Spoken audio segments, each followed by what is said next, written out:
Independência ou morte? Vamos compreender o processo de independência do Brasil. Será que houve guerra? Será que o povo participou? Como foi que o Brasil se tornou independente de Portugal?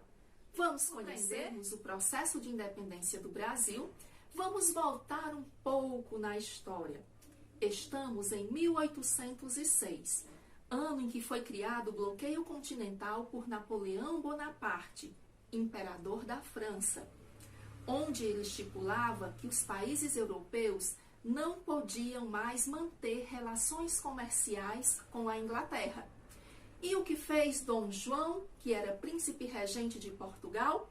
Em 1808, vem com a corte portuguesa refugiar-se na sua maior colônia, o Brasil. Quando chegou ao Brasil, o príncipe regente Dom João decretou a abertura dos portos às nações amigas, permitindo o comércio entre a América Portuguesa e outros países. Em 1810, já no Rio de Janeiro, Dom João assinou uma série de acordos com a Inglaterra, entre eles o Tratado de Comércio e Navegação e o Tratado de Aliança e Amizade. É verdade que a chegada da corte portuguesa provocou uma enorme mudança na cidade do Rio de Janeiro, pois aqui Dom João criou vários órgãos, como a Biblioteca Real, o Banco do Brasil, a Casa da Moeda, a Academia Real de Belas Artes, a Biblioteca Real, além de escolas de medicina no Rio de Janeiro e na Bahia. Em 1815, Dom João elevou a colônia à categoria de Reino Unido a Portugal e Algarves. E os súditos portugueses não gostaram nada disso e exigiam o retorno de Dom João para Portugal. Em 1820, a insatisfação dos portugueses provocou uma revolução liberal na cidade do Porto.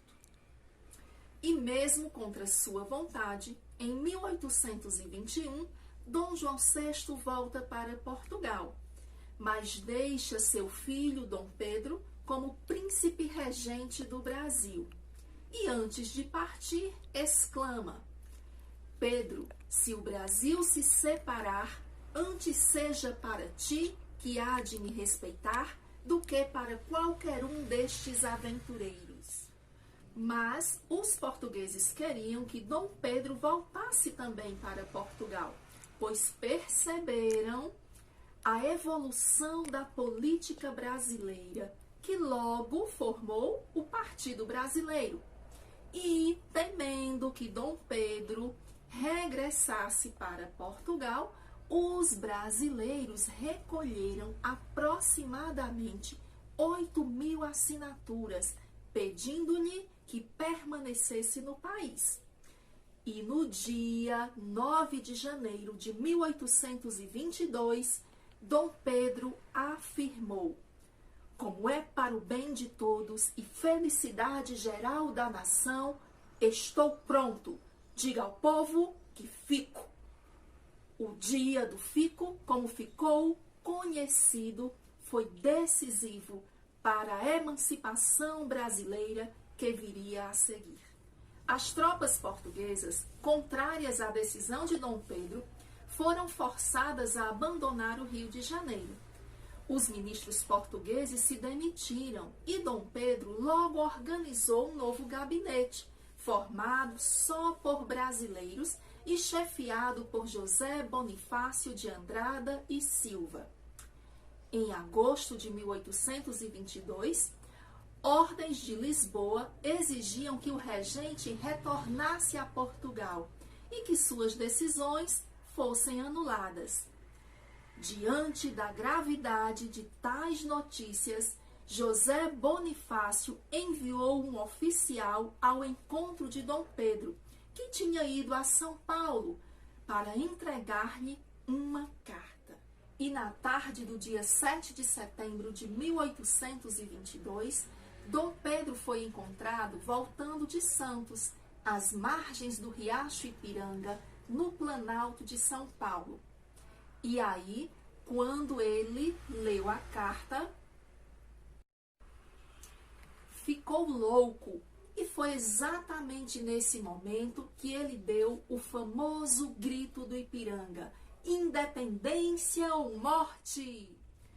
E em 12 de outubro de 1822, Dom Pedro foi coroado imperador do Brasil, com o título de Dom Pedro I.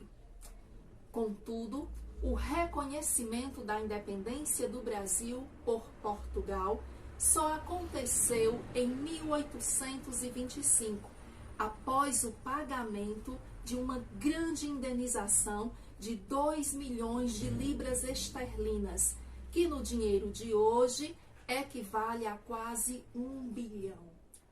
Conclusão: a independência do Brasil aconteceu de forma não tão fácil, não tão simples como normalmente imaginamos. Porém, não gerou grandes transformações sociais ou econômicas, pois, como vemos, os ricos continuam ricos e os pobres continuam pobres. Não é verdade?